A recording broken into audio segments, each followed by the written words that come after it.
Hello everyone, welcome to Tea and Banter with me. It's me, Mary Elizabeth.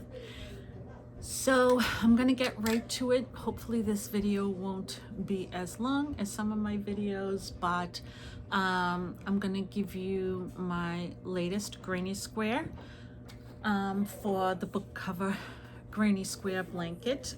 And the book is The Book of Candlelight by Ellery Adams. I have talked about this in a previous video, so I won't go over that. But I did make the square to match. Maybe if I put it up together, you can see it better to try to match that. So I do have that. Like I said in a previous video, I'm really excited to do this project again. It feels like you successfully finished something, even though at the end you got to put it all together. So that's that. And then I have 3 books that I purchased. And one is by H.Y. Hannah, and it is A Scone to Die For. It's an Oxford tea room mystery. I did talk about this in a previous video. Actually, I also talked about it. You'll see in a few minutes. I have my planner, my journals review update that talks about this a little bit. And so I'm not going to go into too much detail for that. This one I don't know much about, but it just sounded really good. It's by Yvonne Vincent, and it's called The Losers Club. And it says, when old Archie the postman is shot and ends up in Mrs. Hubbard's ice cream freezer, the whole island is aghast, especially Mr. Hubbard, who objects strongly to having to move all the ice lollies. Newly divorced and separate and desperate to make a life for herself and her teenage children, Penny arrives just in the nick of time before the island is cut off by a storm. Her weight loss business doesn't have the best of starts when a series of blunder leads to it being called the Losers Club. However, it does have the best of people, a decent, disparate bunch who decide that with the police unlikely to arrive anytime soon and a murderer on the loose, it is down to the Losers Club to investigate.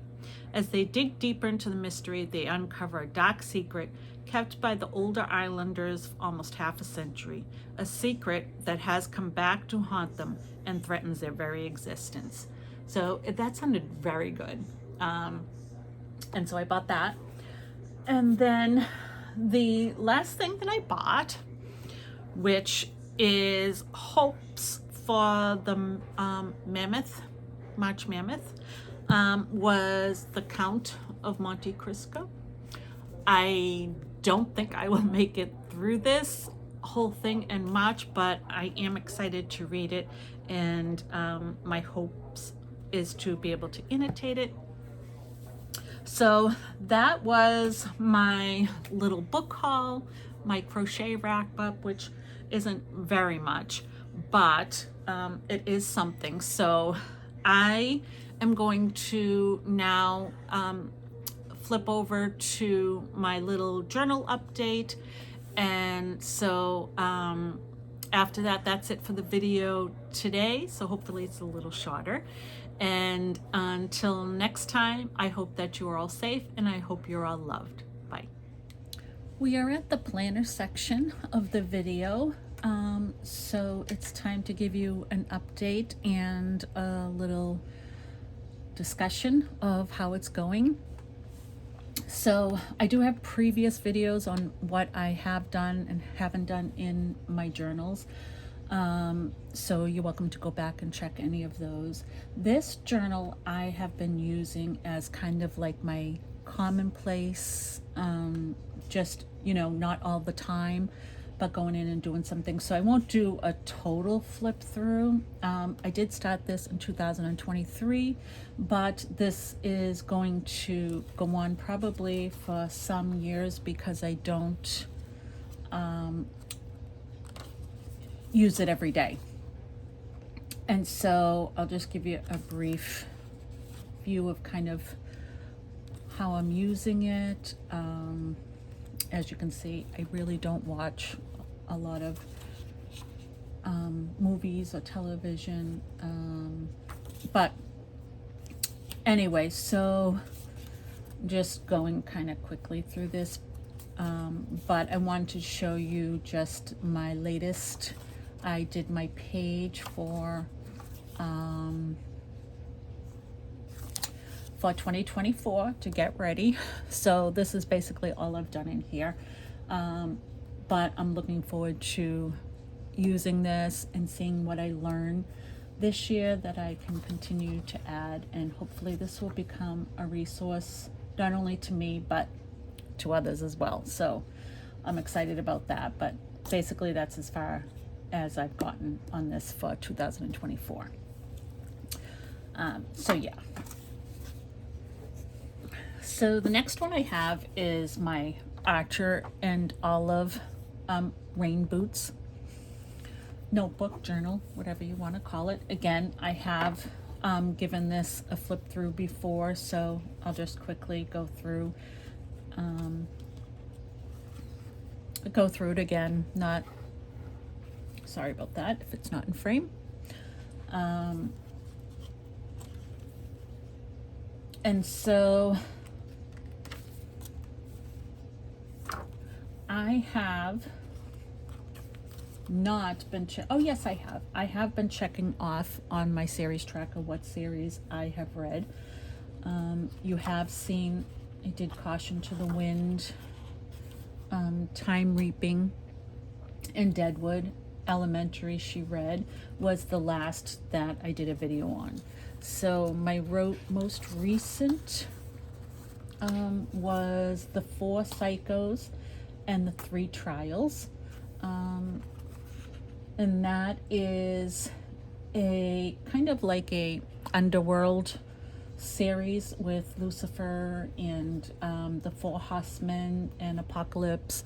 That was a really good series. But anyway, the latest two books that I have read is from the Secret Book and Scone Society series, and I read The Whispered Word and The Book of Candlelight.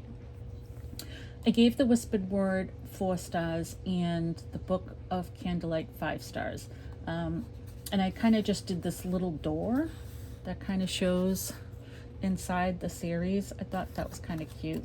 I'm not really artistic, but I really, really enjoyed the Book of Candlelight.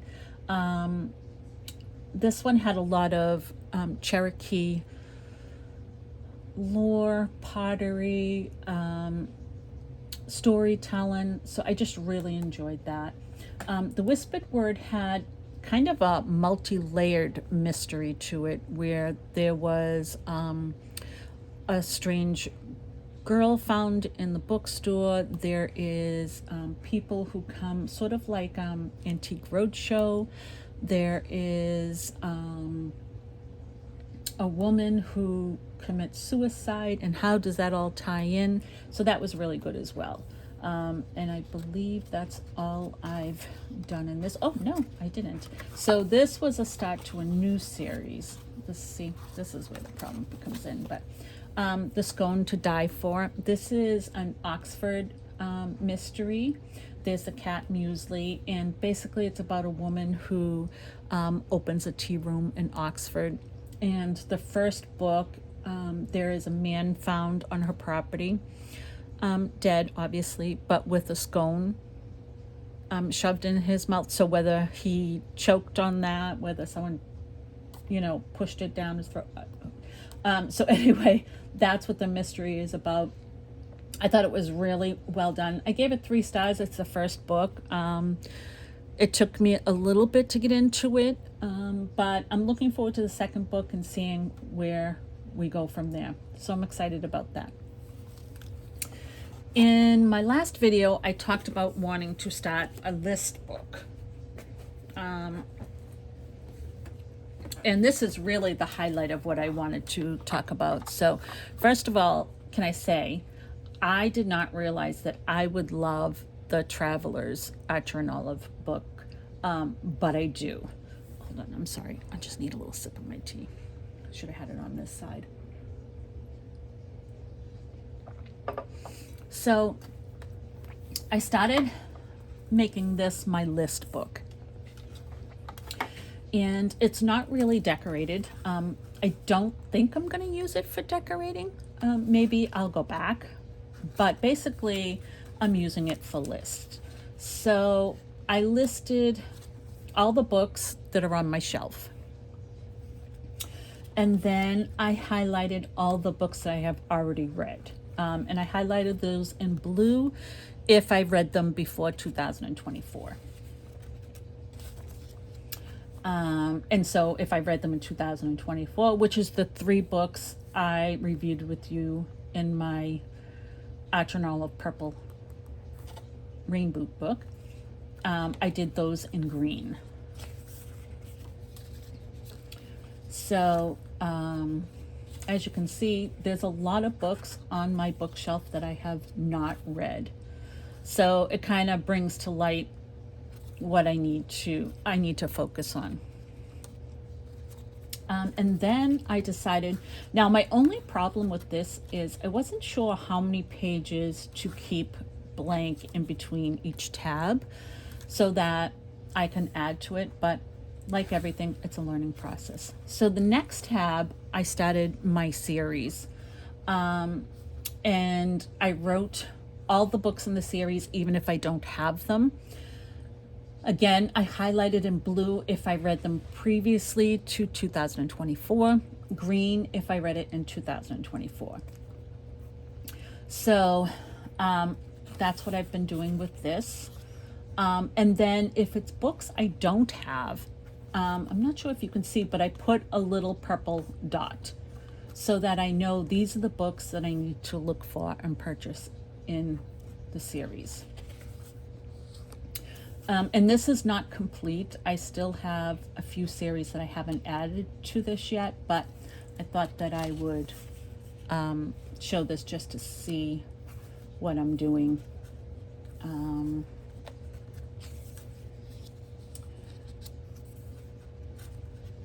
Again, some series I have not started, but I know that I will love, so I did put a couple of them on here. But what was interesting that I found out, which I'm glad I did this because I've made some mistakes. So for example, on this one, this is the Shady Hollow series. And for some reason, I bought book 1, Shady Hollow, obviously, but then I bought Mirror Lake. And for some reason, I thought Mirror Lake was number 2, and it's not. Cold Clay is number 2. I did not realize that. I wasn't looking for the next book because I hadn't read the first 2 yet. And actually, I'm glad I didn't because it wasn't book 2. But this was a really good eye-opener for me to see that I'm also making mistakes and I need to be more careful of that. So I need to go and I need to buy Cold Clay to start that series. The other mistake I made, and I meant to show you that as well, is on my Her Majesty the Queen Investigates. Oh, I'm sorry, I kicked the camera. So I had the Windsor Knot. I had a 3-dog problem, and also all the Queen's Men. So when I was looking up the next 2 books, I kept getting confused because it had a 3-dog problem and all Queen's Men as book 2. Then Murder Most Royal and A Death in Diamonds, and I couldn't figure it out. Well, apparently A 3-Dog Problem and All the Queen's Men is the same book. And I bought both of them. And one's an English title and one's an American title. And I didn't realize that. And I bought both of them thinking they were different books. So basically now I have 2 of the same book. Again, did not realize that, thought I had book 3. So this was a really good process for me to follow, to catch my mistakes, and moving forward. Also, this will be good for me to take when I go to like a used bookstore, things like that, when I'm looking at books to see what I have, what I don't have. And same if I go into like a Barnes and Nobles or an independent bookstore, because oftentimes I'm not always sure I have the book or I don't have the book, especially with like my Agatha Christie collection, things like that. I am always guessing whether I have certain books or I don't. So this will be a nice travel companion. Then I started, after this, I started another tab, which is my book wish list. This is by no means complete, but what I started to do was write the next book that I needed in each series. So I went down to 12 so far, as well as any, the classic book I do want to get next is The Wind in the Willows. So I did add that, but the rest of the books are the next book in my series that I want to do. So absolutely, I will continue to add to this as I go along, but I figured this was the smartest way to approach it so that I don't have so many pages. I can just take this and have 12 books.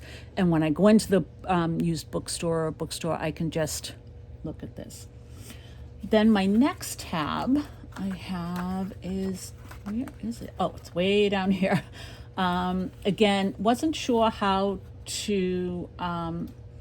many pages to do for what, and there's a few other things I would like to do in here, but I haven't figured that out yet.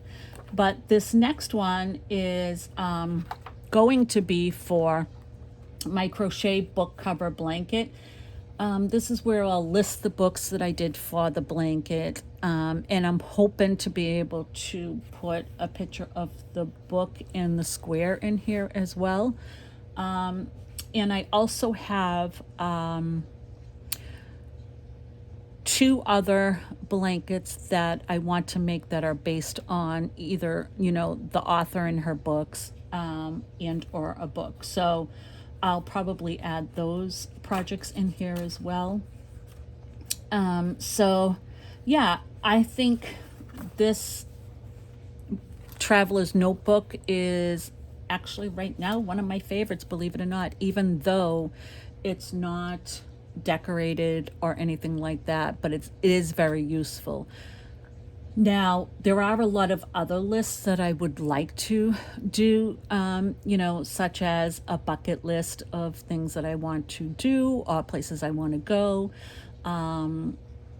There's my idea of the benefits of being home, because again, I'm an introvert. So things like that. But I'm unsure as to whether to make this book just my general list or to make this one just about books, and then get another or use another journal for other list. I haven't got that far yet. But I wanted to share that with you guys. Hopefully you found that helpful, and I will keep you updated as we go along in our journeys, and I'll see you on the next planner video.